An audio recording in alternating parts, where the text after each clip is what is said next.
she is not necessarily from the world of scientific skepticism.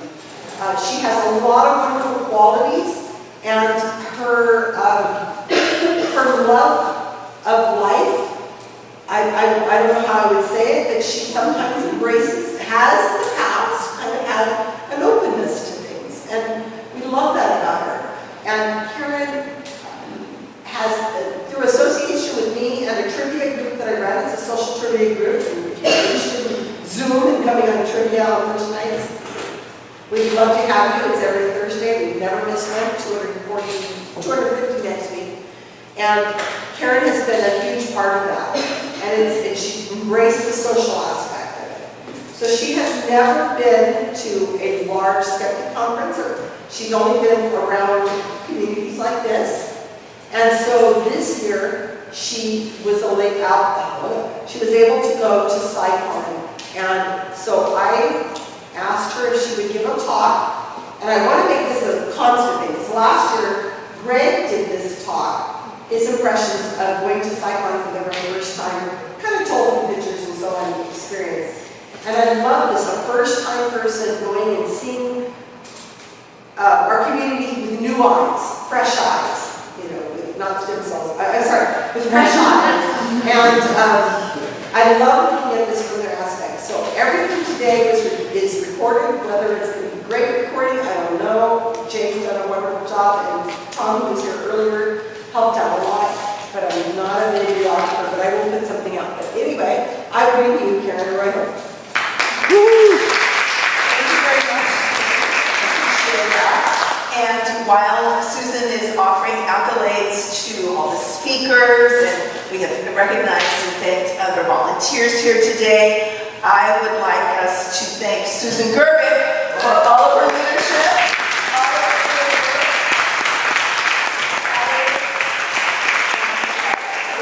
planting she does around the nation and around the world to grow the skeptics movement. Well, attending a local SkeptiCamp like this was how I first became aware of the Monterey County Skeptics Group. And folks in attendance included people I was acquainted with through the Peace Coalition of Monterey County, HAMBA, the Humanist Association of Monterey Bay, the Unitarian Universalist Congregation, political campaigns, and local social justice causes for which I volunteered over the years. And there's a saying that goes, dime con quién andas, y diré con eres, right? And it literally means, tell me who you are, and I will tell you. Tell me who you walk with, and I will tell you who you are. Tell me who you walk with, and I will tell you who you are. At this Monterey Bay Skeptic Camp, I figured if all these folks were hanging out, they were my kind of people. So I felt that same thing when I went to Las Vegas, attending SciCon for the first time. Wendy Hughes was not here with us today. Wendy Hughes, and Susan Gerbic made it possible for me to attend. Thank you, dear women. And my calendar is marked for the next one. I don't want to miss it. So, here are a few snippets of my experience. I'm not going to dim the lights because there's just a handful of photographs and it's really not necessary to do that. So, here are a few snippets. SciCon, the conference dedicated to science and skeptical inquiry.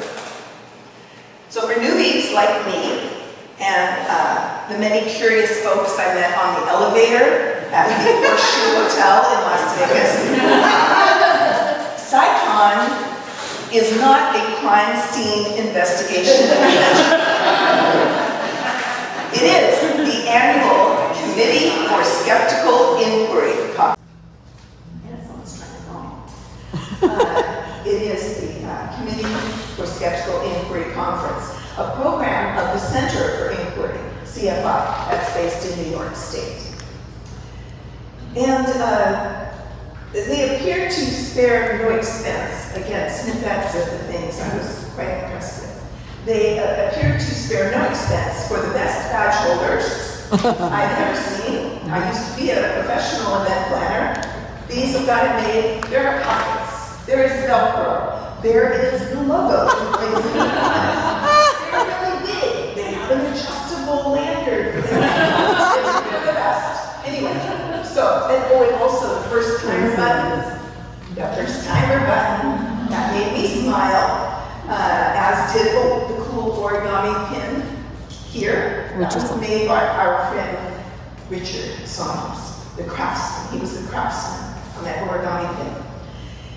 And here's something they did really well. It was such a welcome amenity to have hot water, and actually water and a hot beverage station situated in the foyer throughout the entire conference, right? You go to a conference, you have your coffee, it's like being on a date, a first date, everything's very nice, you have coffee, tea, you never see it again after. Every day, every break, and then I think they did something. There was a rumor going around like, oh, they don't do that on Sundays. I think somebody started that rumor on purpose to lower our expectation, because guess what, they have on Sunday too. Anyway, and also when you're there, you can make a new acquaintance, share about the program, have a brief conversation as you grab your coffee. I thought it was, a real perk, literally and figuratively. Perk. Okay, thank you. All right, meeting folks I'd only known online felt like what I would imagine a family reunion would feel like. I've never been to a family reunion. Well, due to the COVID-19 pandemic, a group of us started meeting online weekly, and we still do, Susan mentioned it, 4 years running now, and it's called Social Trivia with Susan, Social Trivia with Susan. You can check it out on Facebook, or you can see recorded episodes on YouTube, and the conversations I had with folks that I was meeting in person for the first time after knowing them online. Some of them were very brief in the bustle of the jam-packed schedule of interesting events, and it was kind of catch as catch can if you'd ever see them again, but it was really fulfilling nonetheless. So that stood out.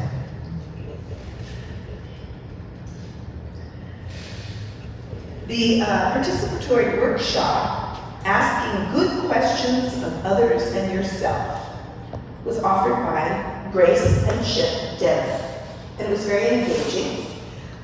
We practiced listening to understand rather than waiting to talk or seeking to convince. And we reflected on questioning our own assumptions and keeping a degree of openness, kind of a bit of what Susan was doing with the hairdryer talk earlier today.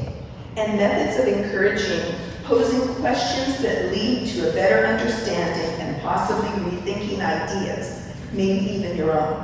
That came from the Dennets. Posing questions that lead to better understanding and possibly rethinking ideas, maybe even your own. And that's of personal interest to me and is relevant to much of the volunteerism I do as a community organizer.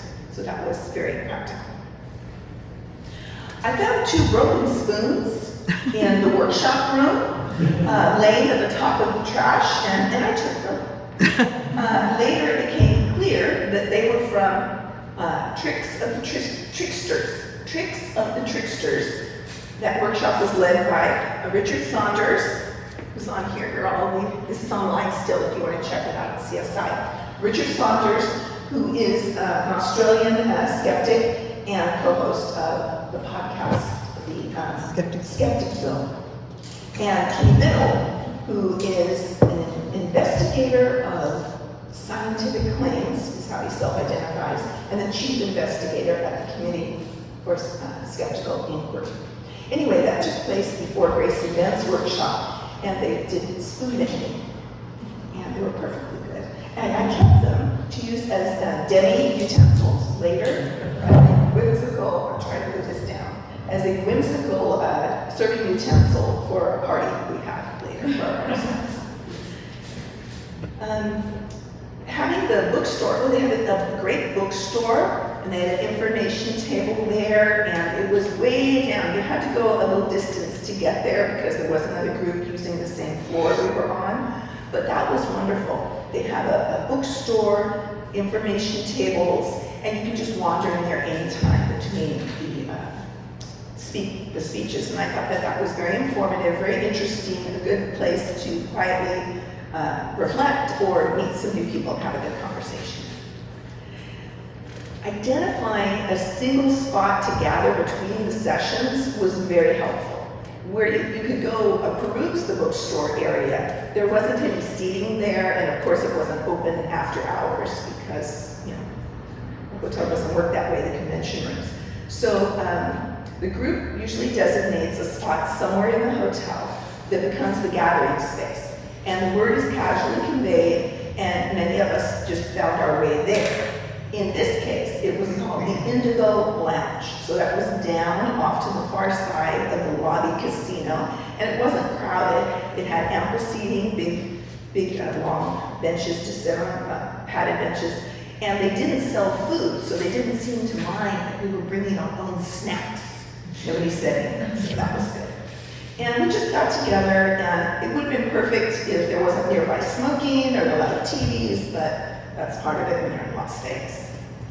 Anyway, like your average gal, contemplating that we are in a tiny dust speck hurling through a boundless universe is one of my favorite things to contemplate. And add to that the daily philosophical pondering that nothing really matters ultimately, and at the same time, everything matters in these 10 decades if we're lucky and if you chose your parents well. Anyway, I was excited about anticipating the keynote speech, Black Holes, the Most Confusing Objects in the Universe, offered by Brian Cox. So that was right up my alley. I arrived at the main session shortly after Cox received the 2024 Richard Dawkins Award, presented by the gentleman on the right there. As I was walking across the length of the back of the room, I bent forward slightly so that some antenna I was wearing, more about that later, would not get into the frame of the cameras that were along the back of the wall. Anyway, coming in the opposite direction was Neil deGrasse Tyson, looking like this. And he also was bending over, bent down, yet much greater degree, he's much taller. And now it may have been the charismatic energy force emitting from him, naturally, or it may have been an actual gentle grazing, right? And perhaps it was just moving air between us. But regardless, my story is I rubbed shoulders with Neil deGrasse Tyson. Speaking to that, taking as you will, right off the bat, oh my God. Okay. So, anyway, okay, here we go, this is serious. So, the presentation by, I'm looking at handwritten things that I added in here. The presentation by physicist physicist Brian Cox was very interesting. I would say riveting and engaging, even though he lost me at some point pretty early on in this talk. But I thought, you know, I'm committed to follow this. I'm just gonna let this wash over me. And it was just stunning. It was wonderful. And in his discussion, one of the things he said was that Einstein presented his groundbreaking field equation of general relativity work in 1915, and that it included an approximate solution. Cox then stated that within that year, another scientist produced an exact solution. And as almost an aside, Cox mentioned that scientist, Karl Schwarzschild, was his name, who did that, at the time was serving on the Russian front during World War I. So it stayed with me. Heather Henderson and the aforementioned Wendy Hughes invited attendees to a BYOS Bring Your Own Snacks space-themed party during the Friday dinner break. They prepared a video and they shared it on Facebook before SciCon. And they had this paper invitation, old school, in the bookstore, welcoming everyone. And folks carried that notion throughout the conference. They were wearing space-themed shirts and various types of headgear. A number of people were wearing those mini disco ball dilly water things on springs, right? We're using those. And glittery ones. And it was adorable when they were all sit together, like in the front row, and you could see them above the crowd, above the heads. You could see all these dilly waters up there. But being a sort of alien myself to the SciCon environs, I chose to don my own style of headgear fashioned with ever-lengthening, silver-coated copper wire. I didn't want to buy plastic ones, so I just bought some wire. And it started on the headband I had. And then they just kept growing. Like I started with 2 little nodules, and then every day or break, I'd make them longer and longer. And I told people I came seeking signs of intelligent life and found so much that my antenna were growing daily to take on. Yeah, that was that there. I think that's still my Facebook. Oh no, there's another one that I use as my Facebook profile picture. I think I'm something like that, but I love that. So what was the next memory? Oh yes, on Friday night, astrophysicist Neil deGrasse Tyson spoke on a few chapters of his book, Starry Messenger, Cosmic Perspectives on Civilization. He wrote that in 2022. Well, during the portion on color and race, so he had different chapters, peace and justice, color and race, different things like that. So on his, when he was on the color and race segment, and he was speaking to us, I audibly, to those around me, said, "That's right," and maybe I lifted my hand up. And a man, which is one person in a row ahead of me, just kind of looked back at me, and over his shoulder, okay, Neil deGrasse Tyson was talking, and then at another point, I said, "Uh-huh," or maybe it was, "Mm-hmm," and the man did the same thing. And it took me a minute to tune in and realize, oh, I'm the only person making a sound. I come from a union background, community organizing, political background, right? And I was like, oh, this is not their culture. This is not the norm here. I was suddenly aware. I don't know what I was thinking before. And when Tyson was done, I thought a standing ovation was in order. Oops, no. And then again, I thought, well, he is an accomplished person and a very well-known person, yet he's here with his peers. Mm-hmm.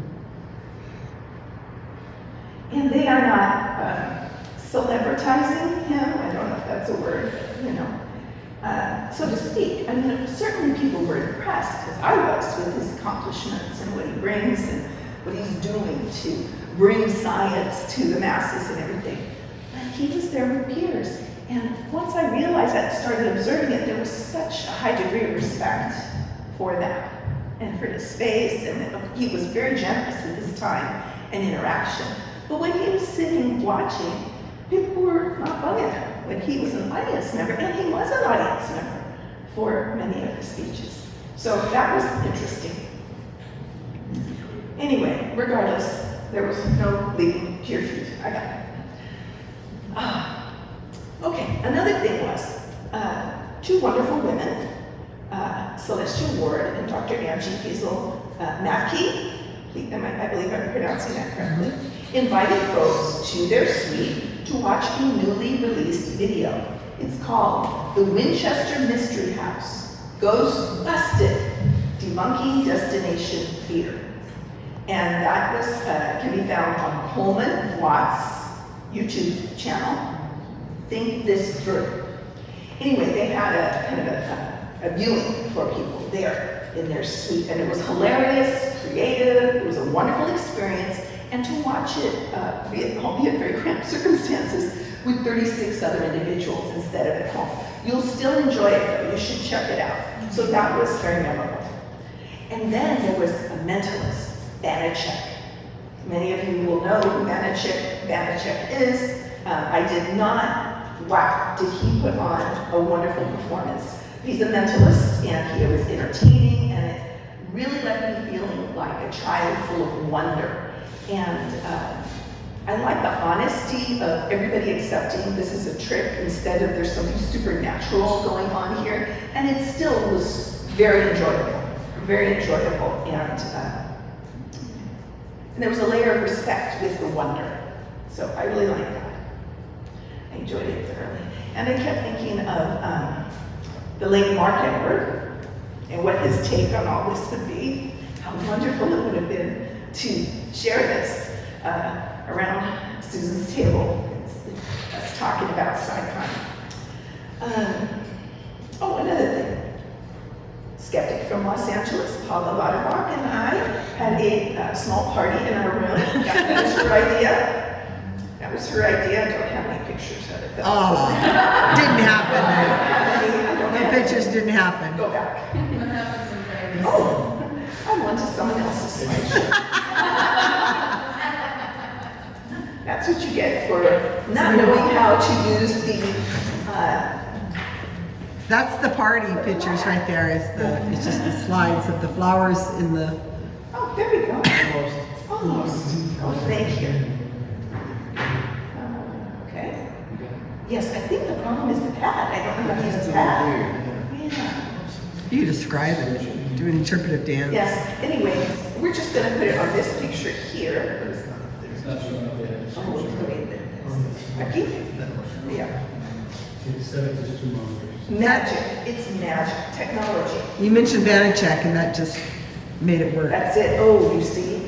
So I don't have any more pictures of that, but I'll leave it on this because this is my favorite slide. So we did have a party in our room, and again, that was Paula's idea. Great idea. Anyway, again, new to the situation, not understanding how things work. I go and, with the snacks and stuff, I went and bought little prizes. A squeaky alien, the Vegas size, and the Vegas sign, Las Vegas sign, like a dog, squeaky toy, and some red dice suckers.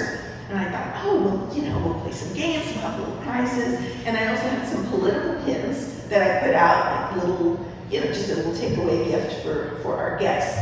So we had the snacks, the beverages, I was ready with a game or two if need be. And one of the games was DJ Albatross and Gandhi in a bar. If anybody wants to know what that is, I'll tell you afterwards. DJ Albatross and Gandhi in a bar. I figured it'd be a good game. Anyway, no, the guests clearly wanted to talk.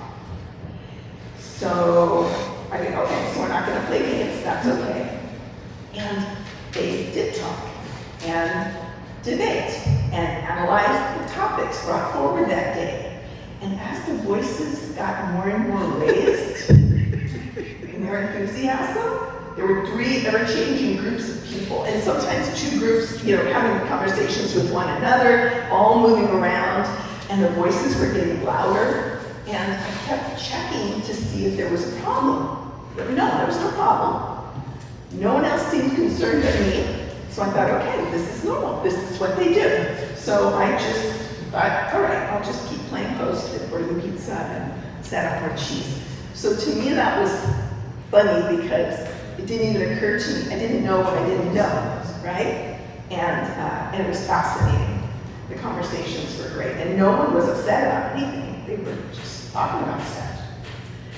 On Sunday, the paper sessions were very interesting. I understand they're commonly called the Sunday morning papers. The variety and the length, that was really good for me. I liked the rapid fireness of it, if that's a phrase, and the opportunity for the Q&A. So they had a series of people that offered their presentations, and also what was enjoyable is the rapport between Susan Gerbeck and Rob Palmer. He is the co-host of Recovering from Religion, and the two of them were facilitating the Sunday morning papers. They had a good rapport. But I liked how they had the Q&A with the people right afterwards. And I was even able to offer some of my expertise about the benefit of fiscal sponsorship for a nonprofit. One of the presenters was speaking about an idea of beginning a nonprofit and was very specific, had a list of specific things he had asked for help on. So afterwards, I offered, him the idea of the concept of fiscal sponsorship to get going right away, and the importance of well-crafted bylaws when forming a nonprofit. And that felt really good. And he was a very, I'm sorry I don't have his name here. Bruce. So here we'll Bruce. his name. Bruce. Bruce. His name was Bruce. And, but it felt good that he asked for the help and that I was able to offer a little bit. And also the variety of the topics was really great. Well, I recommend attending. I just tell a little bit about things that stood out for me, but if you go to the website, the SciCon website, you'll see the list of speakers they had last year. It was in October. You'll see a schedule of all the talks, and you'll get an idea of what they offer every time. For me personally, reflecting on it, I think that the need to foster decision-making based on facts is stronger now more than ever. I'm sure I'm not alone in that. And as a US American, the impact is magnified as solutions that we promote and the stakes we make have a greater impact on this planet that all of human life inhabits. And the dedication to skeptical inquiry and skepticism is imperative given the ease with which bogus information can seep into devices and the brains of people at this particular time in Earth's history. And my mind continued to linger on the soldier referred to when Brian Cox spoke. That individual advanced science at the turn of the last century when he might have simply been another casualty on the battlefield. And I'm grateful he was not. And still my heart is heavy as I pondered the countless individuals whose contribution to humanity will never be known. I'm boundlessly appreciative of those before and those now seeking to improve human conditions and lessen suffering where we're able. War, disease, poverty, environmental degradation, and much more. We have to be based in reality to address and accomplish that. Thank you, my unconventional potential conventionists. I look forward to interacting, hanging out, making friends, walking the skeptic's path with more of you as we all, now in the future, adelante. And I would say, if any of this sounds of interest, if you're in this room right now, or perhaps you're watching the video posted online after the fact, and this is of interest to you, but you're not sure, go ahead and look it up online, SciCon. It's not going to be here next year, but it is planned for 2026 in the spring in upstate New York, not in Las Vegas. And you have plenty of time to consider going. Buddy up with a friend to share rooms and do what you have to get there. But just mark the calendar just in case. Maybe you can't right now say yes to going to the SciCon. You can attend a SkeptiCamp in your region. You'll find them at the AboutTimeProject.org website. And most of them are like this. They're offered for free in and they do welcome and appreciate donations that you want to contribute. There is that jar in the back that many of you have contributed to or gone online to. That's great. But they're free and open to the public in your region, your community. You hear and you listening online. Follow on social media a local skeptic group. Just check it out. Just have it there. Something may come up to tickle your fancy or pique your interest. And get to know the skeptics in your area. Start a group if you want. You only need 2 of you to say, hey, let's go grab a beer. Let's go have a cup of coffee and talk about this article or this thing that's going on in our community. And just keep inviting other people. And who knows what will happen. But I thank all of you for listening to me. And thank you for being what you are in the world. We need more folks like that.